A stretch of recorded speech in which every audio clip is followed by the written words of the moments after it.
invitación.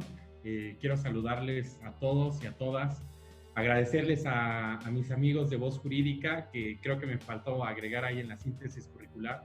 Tuve la fortuna de formar parte del equipo de litigación oral que representó a la UAP hace algunos años, donde ganamos el primer concurso de litigación oral organizado por la CONATRIP en su fase estatal. Y pues bueno, de ahí la cercanía y el conocimiento que tengo del licenciado Rubén Lira, de Juan Manzano, del licenciado maestro. Y pues bueno, es un honor compartir este espacio con todos ustedes. Creo que todavía faltan por ahí algunos compañeros que se conecten. Entonces, vamos a empezar y los demás que se vayan integrando. Me dicen si se alcanza a ver bien la presentación que preparamos para hoy. Se alcanza a ver perfectamente, Irving. Gracias. Perfecto. Muchas gracias. Pues bueno, yo les voy a platicar el tema de políticas públicas para la pospandemia. Estamos en un mundo de mucha incertidumbre y es un tema relevante del que se está comentando en todas las esferas, en la academia, en la política, en la casa, con las familias. Y pues aquí vamos a tener una óptica más, un poquito más profunda desde la perspectiva de las políticas públicas. Y sobre esto quisiera hacer una primera aclaración antes de entrar en el tema. Algo que tenemos en el español, a diferencia del inglés, es que usamos la misma palabra para referirnos a cosas totalmente distintas. Nosotros decimos política para referirnos al sistema político, a las reglas del juego. Decimos política para referirnos a los actores políticos que participan en política, los políticos y las políticas, quienes hablan de política, quienes se dedican a la política, quienes estamos en un partido político, quienes estamos en espacios de representación proporcional, de representación general, quienes estamos en los espacios públicos, en ayuntamientos, gobiernos del Estado, en la Federación, quienes escribimos sobre la política en nuestros medios, en nuestras redes.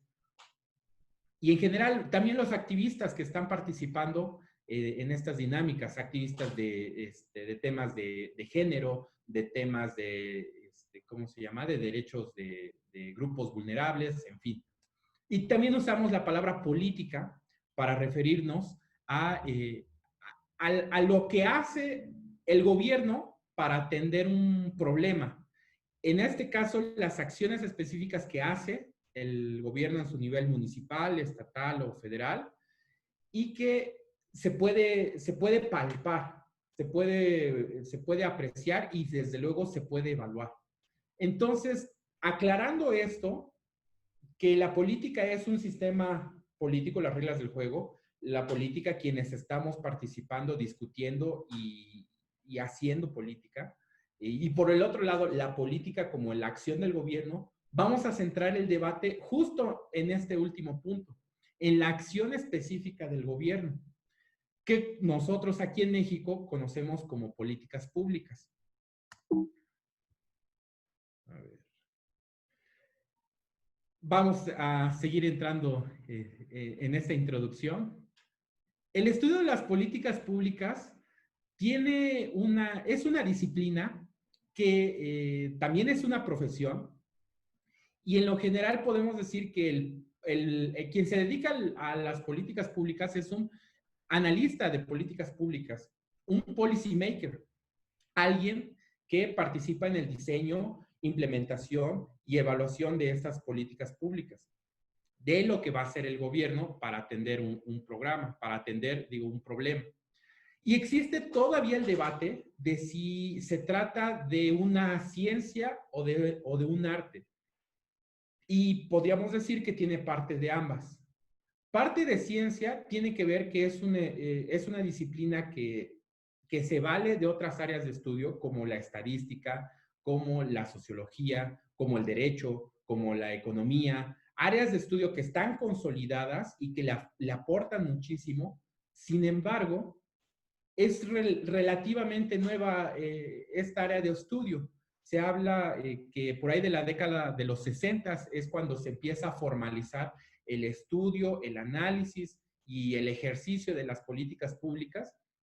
Y pues bueno, eso ya sería materia de otro curso, pero nos quedamos en que también es arte porque las políticas públicas tienen la peculiaridad de que lo que es bueno para un lugar y para un tiempo específico puede ser malo para otro. Entonces, el arte consiste en saber adaptar estas herramientas, estas circunstancias y este conocimiento a un caso específico, a un municipio en concreto, a una región, a un país.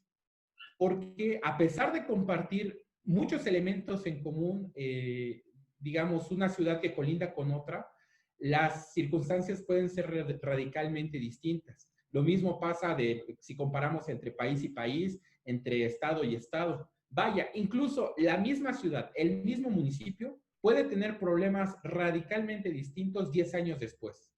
Entonces, ahí está en la parte del arte, de poderlo aterrizar valiéndote de todas las herramientas que la ciencia y la técnica pone a tu disposición. Y un aspecto importante también son los roles que como analista de las políticas públicas, como policy maker, puedes asumir, que la doctrina nos pone 3. Puede ser un técnico objetivo, que en este caso tú cuentes con las herramientas cuantitativas y cualitativas, y a partir de esto hagas un ejercicio, ¿cómo decirlo? Ni de defender a muerte una causa, pero tampoco de ser excesivamente, ¿cómo decirlo? De dejar las cosas como están, sino únicamente te vales de la técnica, como lo dice su nombre. El punto intermedio está el defensor del cliente, que regularmente son los consultores o las firmas privadas quienes tienen esta perspectiva, que tienen un problema y que el cliente ya ve qué es lo que quiere y el trabajo del policy maker es darle justificación a esta acción. O sea, no se trata de presentar alternativas y ver cuál es la más viable. La cosa es, de esta idea que tiene el cliente, justificarla y encontrarle el cómo. Desde luego, pues habrá cuestionamientos de qué tan bueno, qué tan malo es esto. Y por último, tenemos al defensor de causas. Esa persona que no le importa lo que diga el cliente, que no le importa lo que incluso la técnica o la evidencia empírica diga, sino que le importa estrictamente la causa que defiende, que dice, bueno, a mí me importa que se apruebe el tema de la muerte digna para las mascotas, que sea libertad de las personas decidir qué pasa con sus mascotas, con o sin enfermedad. Oye, pero eso va en contra de lo que dice el Código Penal. Bueno, pues acá estoy para hacer que se modifique el Código Penal. Oye, pero el Código Civil tiene estas disposiciones y además el bando de policía y buen gobierno del municipio contempla esto. Pues bueno, vamos a modificarlo. En este caso son dos extremos de una misma práctica. Y como en el fútbol, está el delantero, el que mete los goles, el medio, que es el que reparte el juego, el balón, y está el defensa y el portero, que son los que evitan que metan los goles. Y así lo podríamos simplificar de alguna forma estos roles, ¿no? Y llegamos ya al tema esencial de esta discusión. ¿Qué son las políticas públicas? Para más adelante discutir qué es lo que podemos hacer con estas. A ver si me permiten un segundo. A ver, perdón, ahí le moví algo. En primer lugar, las políticas públicas, hablamos de un conjunto de acciones causales. O sea, aquí no hay nada de que fue accidental, buscábamos una cosa y terminó resultando otra. No, a ver, es una serie de pasos que tienen un objetivo, que buscan influir de cierta forma, que busca transformar la realidad de una comunidad, que busca generar un comportamiento específico del grupo de personas, que pretende reducir o inhibir una actividad o que busca fomentarla. En este caso, por ejemplo, hablemos del etiquetado que se acaba de dar en los alimentos de alto contenido calórico. ¿Por qué se hizo esto? El trasfondo es que se busca inhibir el consumo en exceso de estos productos y con ello disminuir las enfermedades que derivan del consumo en exceso, por ejemplo, la diabetes. Y aquí vemos justamente esa secuencia, ¿no? Primero se reforma la ley, Secretaría de Salud emite disposiciones, las instrumenta, cambia el etiquetado y con eso lo que se busca es que la gente compre menos o haga una compra consciente de estos productos y con ello se disminuyan las enfermedades. ¿Tendrá resultados? Pues bueno, ya lo veremos en algunos años más. Además, las políticas públicas tienen la característica que son intencionales. La intención es resultado del diálogo entre el gobierno y los ciudadanos. Volvemos al tema del etiquetado. ¿Por qué empezó esta discusión? Bueno, ahí podríamos hablar de la agenda política, de que es un tema que hoy, por ejemplo, estamos viendo que de las personas que más les afecta el coronavirus, son aquellas que tienen justamente este tipo de padecimientos, una presión arterial alta, que tienen diabetes o que tienen algún tipo de complicación derivada por justamente un consumo excesivo de alimentos de alto contenido calórico, que padecen de obesidad, en fin. Entonces, existe una intención. La intención es inhibir, ¿no? Y así cada acción del gobierno tiene una intención, tiene una intención. ¿Qué tan buena es? Bueno, ya lo estaremos platicando un poquito más adelante. Otra cosa importante, las políticas públicas son decididas por autoridades públicas legítimas. O sea, aquí hay que ponerlo claro. El gobierno es el actor central, pero no es el único. En el caso de México, que estamos conformados por una república federal, representativa, democrática, nos habla de que tenemos un sistema donde tenemos un presidente de la república que encabeza la función ejecutiva, tenemos un Congreso de la Unión, diputados federales y senadores, que en su conjunto encabezan la función legislativa, y tenemos una Suprema Corte de Justicia y un Poder Judicial de la Federación que encabeza justamente la función judicial. En este caso, cada una de estas autoridades llega de una manera democrática. Nos vamos a concentrar únicamente en la función ejecutiva, porque las políticas públicas son eminentemente ejecutivas. Las realiza el presidente municipal, el gobernador, el presidente de la República, las alcaldesas, las gobernadoras y las presidentas de sus países. Entonces, llegamos a la siguiente característica. ¿Quiénes las ejecutan? Las políticas públicas son ejecutadas por actores gubernamentales en primer lugar, pero también participan o también se involucran los actores que están interactuando en la sociedad civil. Regularmente la sociedad civil organizada, que puede ser que participa en grupos, colectivos, lo que se conoce como grupos de interés, y que a través de su participación se pueden aterrizar o se pueden materializar medidas concretas. Vuelvo al punto del etiquetado. Hubo asociaciones que estaban integradas o están integradas por médicos, por nutriólogos, por distintos profesionales de la salud, que justamente participaron en la discusión y también participaron en la implementación, en el diseño de lo que sería el nuevo etiquetado. Y vuelvo al punto, ¿qué tan bueno es? Pues bueno, ya será otro momento, que es la evaluación de las políticas públicas, pero bueno, eso es un poquito más adelante. Y tenemos, por último, que las políticas públicas en su conjunto, configuran un patrón de comportamiento del gobierno y la sociedad. A ver, las políticas públicas necesariamente son la manera en la que actúa el gobierno, porque la ley por sí misma no hace nada. El decreto por sí mismo, presidencial o del gobernador, no hace nada. por sí misma una norma oficial mexicana, un acuerdo de una Secretaría de Estado, por sí misma no resuelve nada. Incluso un plan, por muy bien elaborado que esté, no resuelve nada si esto no se acompaña de un comportamiento.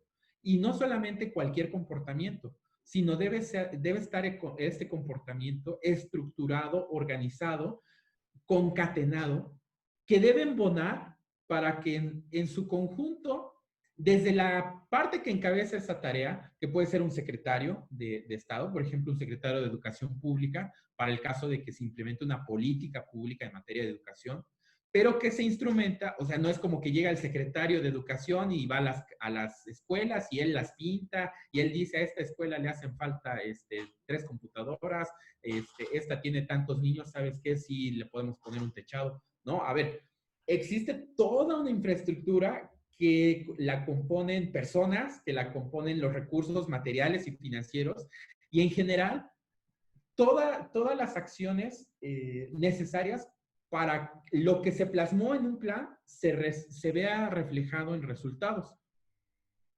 Esto como tal pueden estudiarlo a mayor profundidad en los distintos compendios que ha publicado Aguilar Villanueva, que es conocido en México como el gurú de las políticas públicas. Él fue justamente quien introdujo esta disciplina para México y en América Latina en general.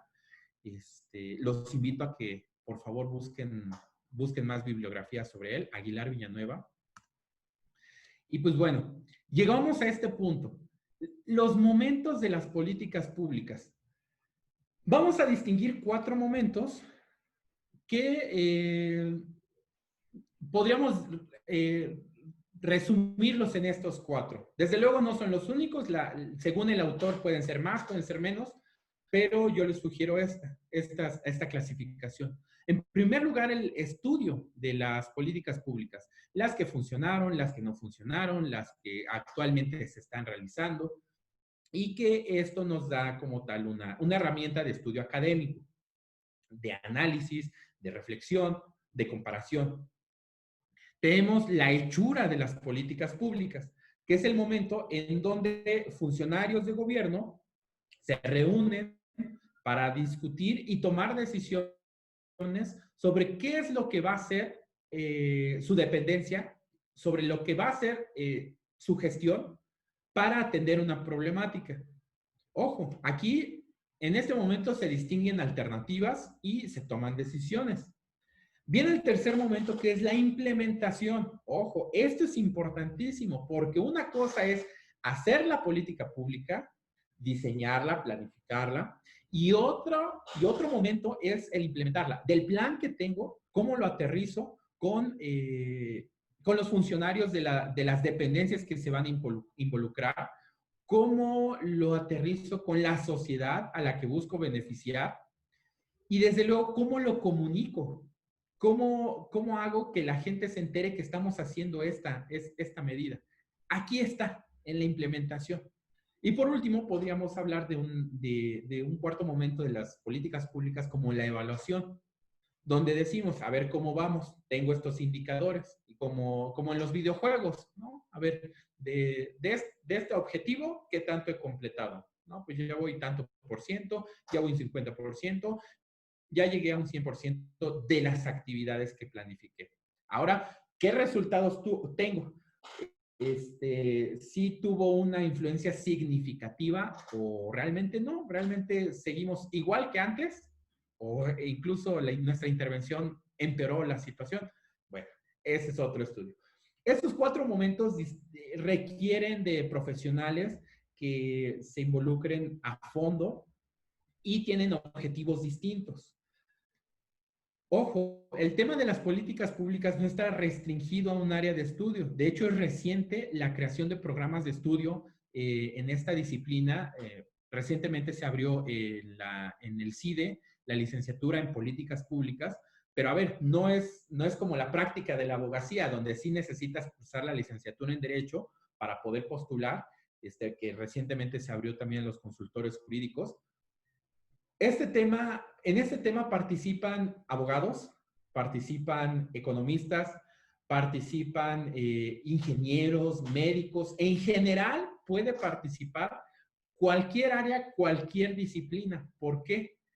Las políticas públicas, que son acciones del gobierno, tienen la peculiaridad de que nos afectan a todos. Entonces, es un área de estudio y muy amplia, y también es un área profesional igual de importante.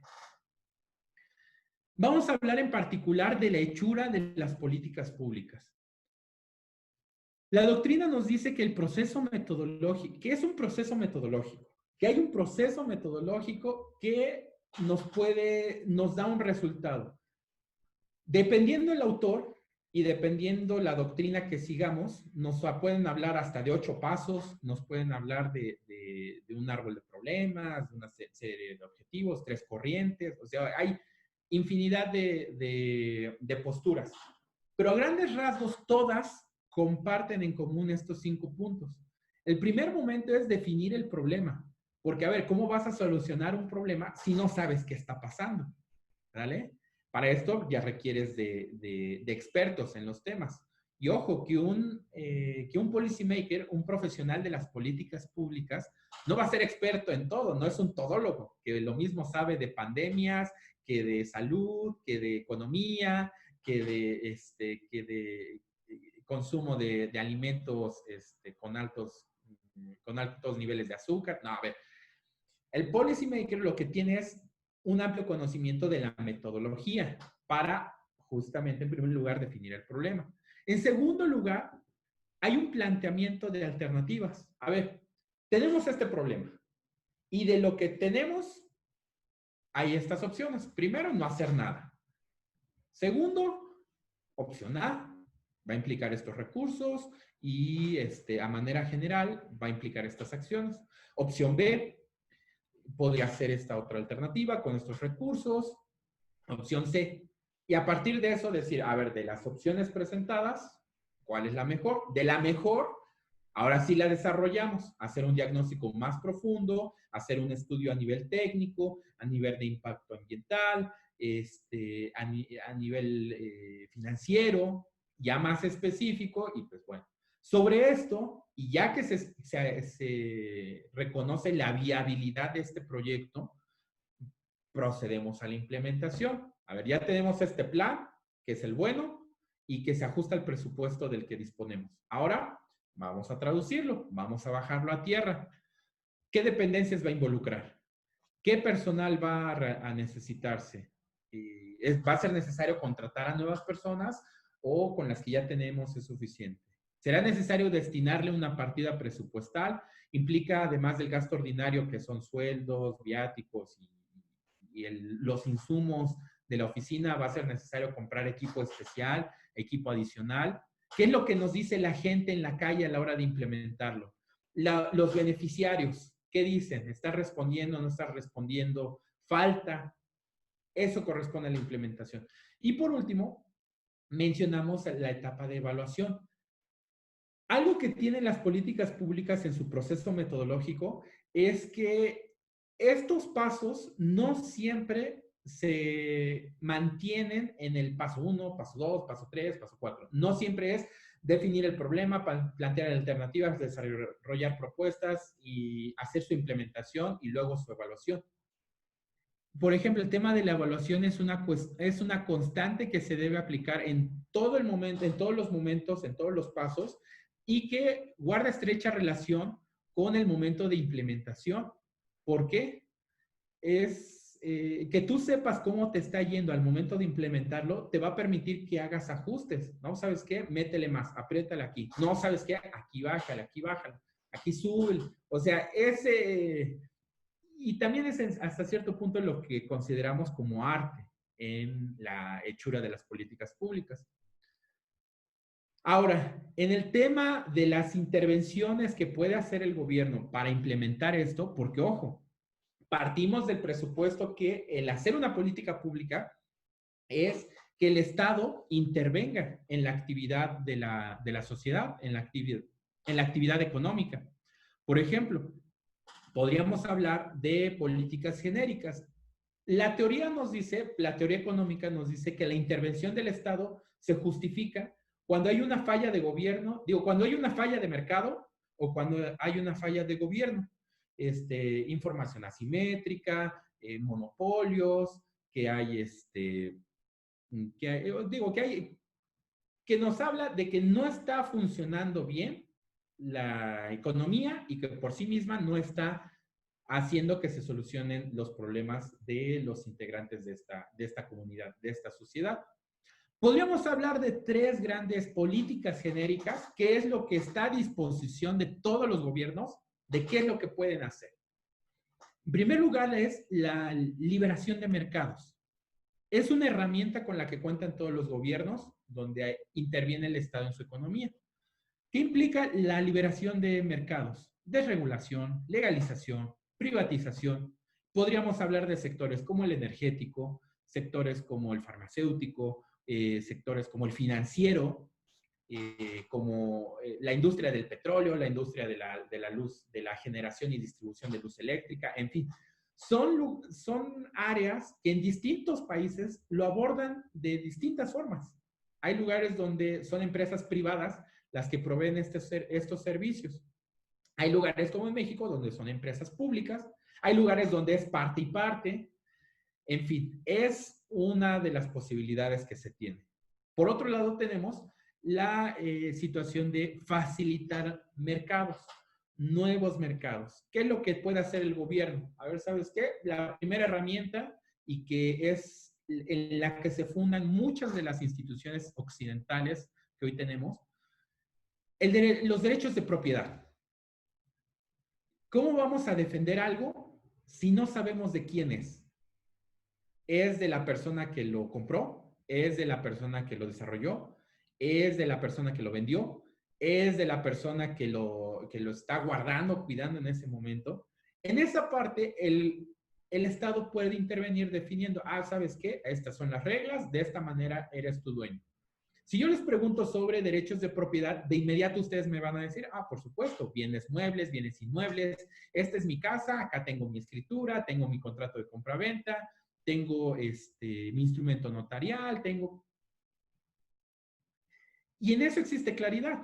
Y a pesar de esa claridad, ¿cuántos asuntos activos hay en los juzgados sobre disputas sobre el derecho de propiedad de un terreno? A pesar de que tenemos un registro público de la propiedad, a pesar de que tenemos esta institución plenamente regulada en nuestro Código Civil, infinidad, ¿no? Muchísimos asuntos en materia civil por justamente problemas en la propiedad de un bien inmueble. Pero ¿qué pasa cuando le metemos la complicación de que son nuevos temas, que no sabemos de quién es? Un ejemplo, las fintech, que es un tema que se ha discutido en otros momentos aquí en Voz Jurídica. Las fintech, que son las herramientas tecnológicas aplicadas a la industria financiera, ¿cómo podemos saber si es bueno, si es malo y quién es el dueño? Si es nuevo, si lo acaban de inventar. ¿Quién es el dueño de un Bitcoin? El Código Civil hoy no lo define de forma clara y absoluta. ¿Cómo sabemos si es válida una transacción que hago en un celular? ¿Qué lo define? No, pues las reglas de compraventa, lo hice en mi país y todo. ¿Quiénes en esta plática han comprado algo de otro país? Estoy seguro que todos. ¿Por qué? Tenemos una ropa que no fue hecha en México. Pero ¿cómo la compramos? ¿Quiénes la han comprado en Amazon? ¿Quiénes han quiénes han recurrido a préstamos de entidades financieras? Muchos. Pero ¿quiénes han accedido a estos créditos, a estas opciones de financiamiento a través de las financieras online, que hoy son más populares? Cada día va creciendo el número de personas y ante esto se plantean nuevos retos. ¿Quién es el dueño? ¿Quién es el propietario? Y en función de tener muy claro quién es el propietario, en función de eso se puede defender al propietario. ¿Para qué? Para que esto le genere un rendimiento y con ello se produzca un crecimiento económico y se atienda el gran problema en México y en el mundo moderno, que es la desigualdad. Pero bueno, esa es materia de otra plática. Algo que puede hacer también el gobierno en esta tarea de facilitar mercados es la creación de nuevos bienes. Bienes que puedan responder a necesidades de la sociedad en el momento concreto. Hoy, para muchos de nosotros, es común el hablar de un seguro social, hablar de un IMSS, hablar de un hospital al que tienes acceso si tú tienes un trabajo en el que estás dado de alta y pagas los impuestos correspondientes, lo mismo la empresa para la que trabajas. Sin embargo, en algún momento esto no existía. Hubo un momento en el que no había un IMSS, no había un solo hospital construido. Se dio justamente un proceso de definición de problemas, se plantearon alternativas, se desarrolló la propuesta, se implementó y ha continuado un proceso de evaluación en donde se dijo, vamos a establecer un sistema de seguridad social universal que contemple el aspecto de la salud. Y se va a hacer de manera directa a través de hospitales que el propio gobierno va a construir. Pero ojo, no es la única forma. Hay lugares donde esto se ha resuelto de manera indirecta, donde dice el gobierno, ¿sabes qué? Yo no puedo hacer nuevos hospitales porque es costoso, no tengo el recurso ahorita para construir suficientes hospitales para atender la necesidad. Y pues a todo esto yo no sé acerca de la administración de hospitales. ¿Qué voy a hacer? Voy a destinar un presupuesto y lo que voy a hacer es darle vales o cupones a mis ciudadanos para que esos cupones los canjeen en los hospitales que mejor les convengan. Y sobre esto podemos hablar de casos en donde también en la educación se hace esto, donde el Estado, como en Chile, el país no provee el servicio de la educación pública de manera directa, al menos al 100%, sino que existe un esquema mixto en donde las escuelas son financiadas a través de cupones que las personas reciben y en la medida en la que ellos eligen su escuela, esta escuela es beneficiaria de más financiamiento público. Pero bueno, son esquemas de distintas opciones, colores y sabores que hay en el mundo. Por último, podríamos hablar acerca de la simulación de mercados, de algo que no está haciendo la economía por sí misma y que entonces el Estado interviene para resolver esto creando mercados ficticios. Donde no había un mercado, ahora se crea.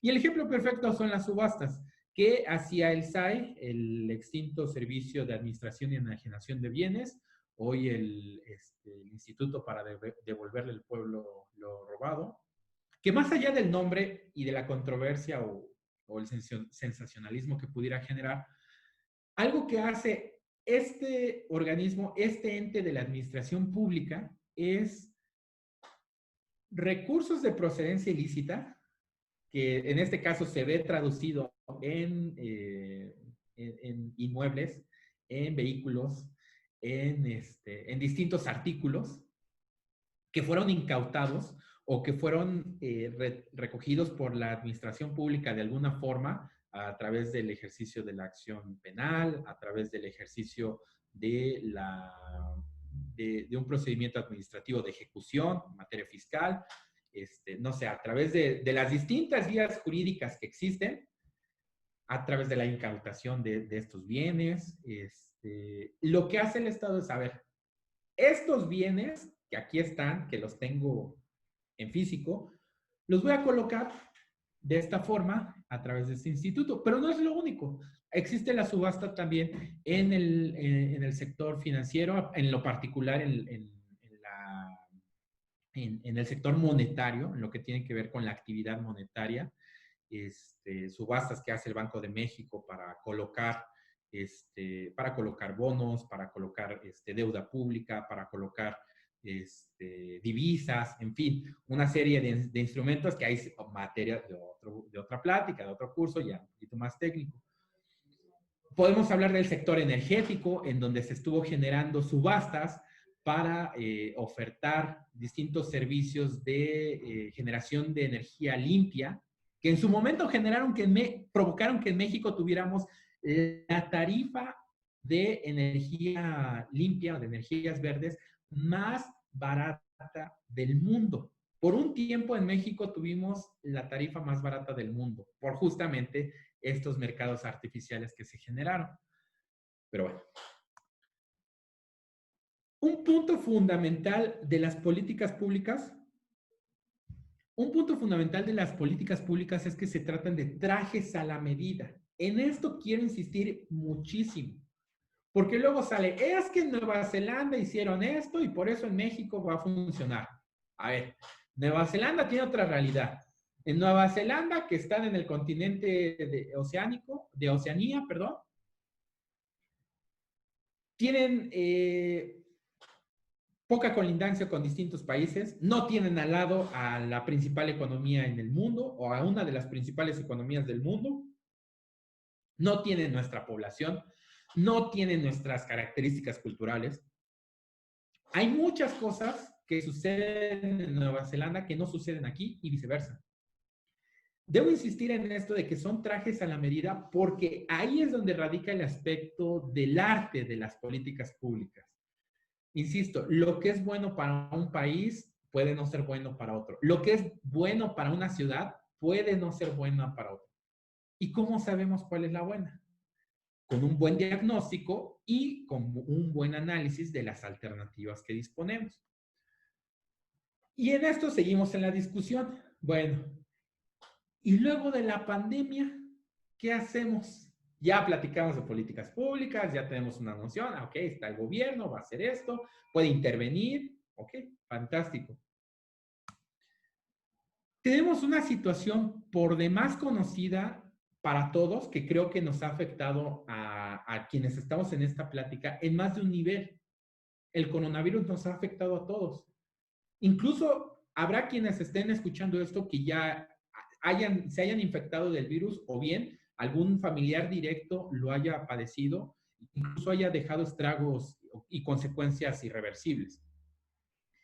Y una constante y algo que sí tenemos en común todos los países es la incertidumbre. A ver, no sabemos cuándo va a terminar esto. Y además no sabemos qué consecuencias va a tener. A ver, no sabemos para cuándo va a estar lista la vacuna. Y cuando esté lista la vacuna, no vamos a tener certeza de qué tan efectiva va a ser. Y ya cuando esté aplicada, ya sepamos qué tan efectiva va a ser, tampoco sabemos, bueno, ¿cuánto va a durar? ¿1 año, 3 años, 5 años? O sea, no hay certeza. Estamos a ciegas en esto.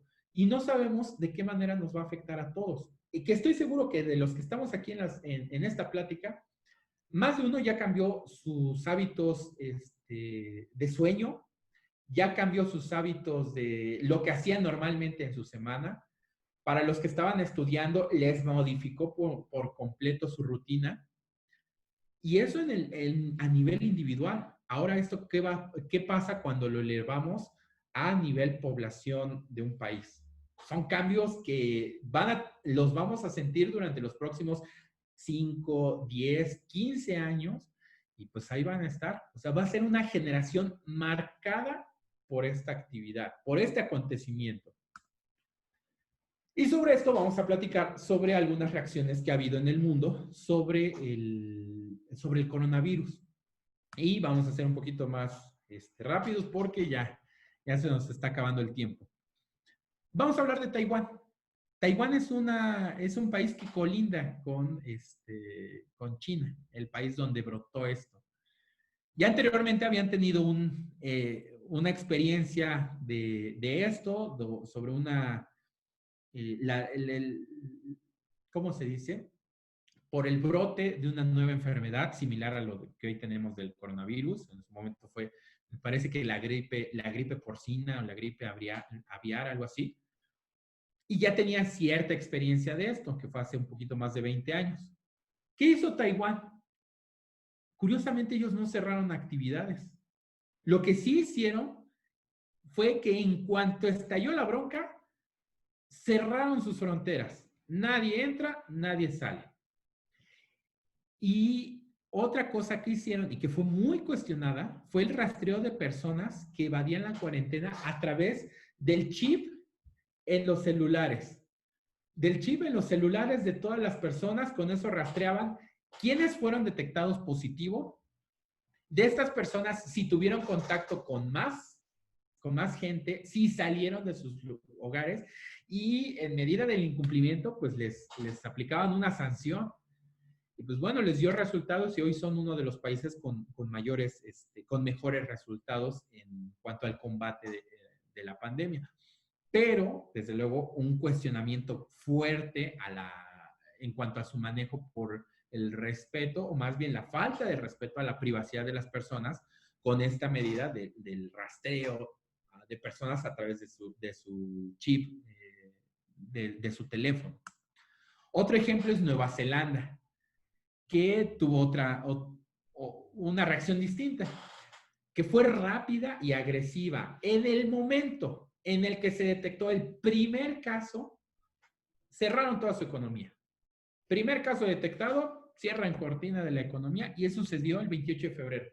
3 semanas después, cerraron sus fronteras y casi de inmediato emprendieron reformas fiscales para beneficiar a pequeños negocios. Les dio buenos resultados. Bueno, ahí desde luego sigue habiendo cuestionamientos, pero fue algo de lo que hicieron. ¿Qué pasó en México? Actualmente se está utilizando el modelo Centinela, un modelo en donde el número de pruebas es representativo, no se hace una prueba general, masiva, como se está haciendo en otros países, sino es a un sector de la población. Tiene sus beneficios, tiene su justificación metodológica, tiene argumentos estadísticos por los cuales se justifica.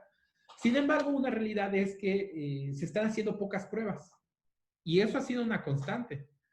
El gobierno federal tomó la decisión de hacer pocas pruebas e incluso existe la razón de que se debe de multiplicar por un factor de 11, un factor de 10, los números de infectados y los números de fallecidos para tener una estimación real. ¿Cuántas personas fallecieron por el coronavirus? ¿Cuántos mexicanos y mexicanas perdieron la vida? Pues bueno, ya lo sabremos en el siguiente censo poblacional que realice el INEGI. Pero bueno. Además, vamos a platicar de el retraso en la suspensión de actividades. México, a diferencia de Nueva Zelanda, tomó la decisión de no cerrar la economía de inmediato con el primer caso. Al contrario, siguió caminando y hasta el mes de marzo, el 20 de marzo, se decretó un cese de actividades con el inicio del periodo vacacional. Se adelantó el periodo vacacional. Y en su momento se habló de 20 días. Y en marzo nos fuimos de vacaciones y hoy estamos a septiembre con la incertidumbre de cuándo vamos a regresar. Desde luego, todas las medidas que se tomen para salvar vidas y para proteger a las mexicanas y a los mexicanos siempre serán bien recibidas, pero tampoco por eso podrán ser, tampoco por eso dejarán de ser criticadas. Ahora, otra realidad es que tampoco se están realizando estímulos fiscales, no se están realizando estímulos fiscales ni subsidios a pequeños negocios como sí se están realizando en otros países. Una medida que pudiera ser influida por el alto nivel de informalidad que tenemos en México. Una realidad es que alrededor de la mitad de la economía que sucede en México es informal, o sea, no paga impuestos, no está dado de alta en Hacienda, no participa en los esquemas de seguridad social, por lo que un estímulo fiscal podría no tener un impacto significativo en la atención de la pandemia. Entonces ahí mete una complicación que hoy no tiene claridad de hacia dónde es el mejor rumbo. Y algunas reflexiones ante un futuro incierto. ¿Qué podemos decir sobre lo que hemos comentado hasta ahorita? ¿Tiene con qué meterse el gobierno para hacerle frente a la crisis económica y a la crisis sanitaria, por supuesto. El gobierno, y no de hoy, sino históricamente, desde que se fundó el Estado mexicano moderno, le delegamos esa función al gobierno, al Estado. Y lo que esperamos es que tome las decisiones, que se ponga al frente y que a partir de esto proponga y ejecute e implemente las medidas necesarias para que en su conjunto nosotros como sociedad podamos hacerle frente, un mejor frente a esta crisis.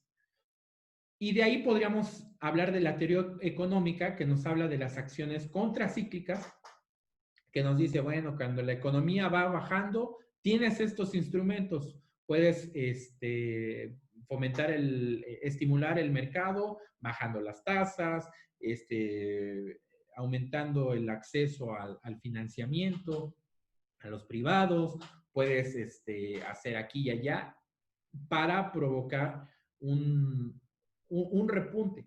Sin embargo, no hay una respuesta absoluta, porque la teoría económica es justamente eso. La teoría que se construye a través de modelos teóricos, modelos matemáticos que aspiran a explicar la realidad. Sin embargo, en su aplicación, en su implementación, existe una tremenda incertidumbre de qué va a pasar, de qué sí podemos hacer. ¿Fue la mejor medida mantener las fronteras abiertas? ¿Fue la mejor idea no realizar pruebas y poner en aislamiento a todos los que llegaron de viajes en el extranjero en los primeros meses? Pues bueno, eso ya pasó y a ciencia cierta no lo sabremos. Lo que sí sabemos es que de aquí a lo que resta de este sexenio se enfrenta un panorama complicado en donde justo a nosotros como profesionales del derecho, como profesionistas, nos corresponde estar participando activamente en la discusión. La discusión es fundamental porque si entre nosotros, como universitarios, como abogados, como personas que tuvimos el privilegio de acceder a la educación superior, no tenemos certeza, nos debe quedar claro que quienes no tuvieron este privilegio y forman parte de la mano de obra no calificada, que no rebasan el nivel mínimo de bienestar, que no alcanzan, que no sobrepasan esa línea base de bienestar alimentario, o sea, de todas aquellas personas que están en situación de pobreza, que en el caso de México es la mitad de la población, pues obviamente estamos ante un escenario súper complicado. Y en eso, pues hay una discusión enorme que con gusto abriremos en este momento. Y pues antes quiero agradecerles el tiempo a los organizadores de estas actividades que ya me mandaron las preguntas. A Juan Manzano, muchas gracias por pasarme las preguntas. Dice, ¿qué política pública puede llevarse a cabo desde la iniciativa ciudadana para apoyar al sector de la salud? Bueno, ahí es un punto importante. Nosotros como ciudadanos no podemos implementar las políticas públicas porque el saque lo tiene el gobierno. Lo que sí podemos hacer es presionar porque se acepte, porque se analice y se discuta y se tomen decisiones. La mejor herramienta de lo que podemos hacer es discutir sobre eso en cada espacio que tengamos, en la comida familiar, en nuestras redes sociales, en nuestros grupos de estudio, en nuestro salón de clases, en la escuela, en todos los espacios donde nosotros interactuemos. La mejor forma es discutirlo e informándonos. Informarnos es fundamental y aquí es un rol que quienes estudiamos la universidad y en particular quienes estudiamos en una universidad pública, tenemos la obligación social, tenemos el deber social de servir como vínculo, de traducir esa información, esa maraña de información y caos que parece hacia de esta realidad compleja, hacer uso de nuestras herramientas de análisis, de reflexión, para traducirlas en un argumento, en un comunicado, en una postura, en un posicionamiento, en una plática para quienes no tuvieron ese privilegio, que en el caso de México son la mayoría. O sea, tristemente, quienes tenemos una carrera profesional somos minoría. Entonces, lo que tenemos que hacer es justamente discutir sobre esos temas, informarnos de estos temas y comunicarlos. Porque de nada sirve que nos informemos de todo lo habido y por haber en materia de salud, que nos informemos de lo que están haciendo otros países. De nada sirve eso si no lo comunicamos. Y más aún, si no lo comunicamos a la gente en la calle, en las colonias, en la situación real. Dice, ¿qué errores no podemos seguir cometiendo en las políticas públicas contra el COVID a nivel municipal, estatal y federal? Creo que el principal error podría ser partir de un diagnóstico incompleto y confiarnos a que las cosas solitas se van a componer. No hacer nada, desde mi punto de vista, es la peor manera de combatir esto. ¿Por qué? Países que justamente han adoptado estas medidas, donde justamente han participado menos en el diagnóstico de lo que serían las pruebas que se realizan, son los países que están a ciegas. Países como Brasil, países como la India, que no tienen certeza de cuántos muertos, de cuántas personas han sido afectadas, parten de ese desconocimiento y desde luego eso impacta al resto de decisiones que toman. Yo creo que esa es la primera complicación y ahí podría estar ¿cómo decirlo? El primer reto que deberían enfrentar los distintos niveles. ¿Cómo financiar legítimamente una política ciudadana desde la iniciativa ciudadana? El recurso más valioso que nosotros le podemos aportar a una causa que nos preocupa es nuestro tiempo y nuestra voz. Eso es lo más importante que le podemos invertir a una causa. Hablar de ella donde podamos, informarnos de ella en cuanto nos sea posible y todo eso traducirlo en palabras sencillas para todos aquellos que no tuvieron la fortuna de tener nuestra preparación o nuestra formación. Esa es la mejor inversión que podemos hacer, el informarnos y el comunicarlo. ¿Sale? Dice, ¿qué otros modelos aparte del Centinela existen? Pues bueno, sobre eso la Organización Mundial de la Salud nos dan distintos modelos a ciencia, digo, ya de manera exacta, no te podría decir cuántos hay, pero sí digamos que lo opuesto del Centinela, del otro lado está el hacer pruebas masivas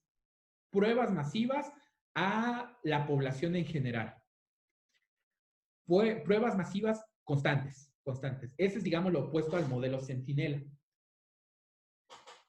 En esos dos extremos, desde luego, hay puntos intermedios donde hay distintos niveles, pero pues bueno, reviso con gusto la información a esta pregunta y la comparto a través de los organizadores. Y por último, preguntan, si México hubiera dado estímulos fiscales ahorita en la pandemia, ¿hubiera recibido menos ingresos para programas sociales? Es algo que está a debate aún. ¿Por qué? Existe la postura, que esto cae en lo económico más que en lo legal. Estos estímulos fiscales, lo que habrían generado habría sido estimular el mercado formal, lo cual habría producido que pequeños negocios le compraran más a sus proveedores. Proveedores que seguirían en funcionamiento. Proveedores que tendrían trabajadores o empleados. Empleados que seguirían consumiendo. Consumo que estimularía la reactivación de la economía. En este caso, una postura sería esa. Esos estímulos fiscales pudieron haber propiciado que se incentivara la actividad económica. Sin embargo, por el lado de la crítica está, bueno, tienes estos incentivos fiscales, pero solamente benefician al sector formal, que tristemente es minoría. ¿Qué vamos a hacer para el sector para el sector informal? ¿De qué manera lo puedes ayudar si no tienes un estímulo fiscal para ayudarlo? ¿Cómo le vas a cobrar menos impuestos si no te los está pagando de todas formas? Entonces, ahí la pregunta es bastante compleja. Y más allá de la filia política o de la ideología, que si de izquierda, que si de derecha, que si de centro, más allá de esta cuestión, que desde luego es necesaria discutir, están los efectos que puede tener en la vida real de una familia. Porque tanto derecho tiene en recibir una ayuda la persona que trabaja en el sector formal como la persona que trabaja en el sector informal. En este caso no hay mexicanos de primera ni mexicanos de segunda. No hay mexicanas que vayan en primera fila ni mexicanas que vayan hasta atrás. Todos, por ley, tenemos ese mismo derecho y que ante esa complejidad de que vivimos en dos Méxicos, está justo el gran reto que tiene hoy la administración pública para hacerle frente. Y en este caso, pues con esto me gustaría cerrar. Tenemos el peor momento económico de la historia moderna ahorita. ¿Qué se va a hacer al respecto? Pues bueno, habrá que estar al pendiente sobre cómo responde el gobierno federal y ser muy críticos sobre lo que se hace bien, sobre lo que se hace mal y estar discutiéndolo mucho. La única forma en la que esto se va a poner peor es que nos valga gorro, que no lo discutamos, que no nos informemos, que no lo comentemos. Por eso quiero agradecerles a los que se conectaron por su disposición para platicar sobre esto, porque es justamente, en mi perspectiva, la mejor solución o la mejor medicina a lo que puede hacer. Porque yo pienso que no hay persona que diga, yo tengo soluciones mágicas a todo. Yo creo que es al contrario. De la discusión entre personas con distintos perfiles, con distintas inquietudes, con distinto antecedente y con distinta visión de las cosas, en su discusión es como necesariamente se va a dar la mejor propuesta, la mejor alternativa para nuestro país, porque que no se nos olvide algo, el tema de los partidos políticos funciona dentro de la campaña, funciona dentro de la discusión pública. A la hora de gobernar y tomar decisiones, el gobierno es uno y nos gobierna a todos. A los que votaron por el que está, como a los que no votaron por él, incluso a los que se abstuvieron, incluso a los que anularon sus votos. El que está gobierna parejo y los efectos de sus decisiones, todos somos beneficiarios o todos somos perjudicados. Sobre eso, insisto, no habrá mejor instrumento ni mejor herramienta que informarnos sobre esto y discutir sobre esto con todos los que podamos. Y por mi parte sería todo. Los invito a que me sigan en mis redes sociales. Estoy en Facebook como irving.vargas.ramírez. Ahí si me mandan solicitud, ahí le estaré dando a aceptar en el transcurso de la noche. Y en Twitter estoy como Irving Vargas Ram. ¿Vale? Y muchas gracias nuevamente a Voz Jurídica por hacer esos espacios, porque creo que son el tipo de cosas que sí podemos hacer para proponer nuevas soluciones a los problemas públicos en México.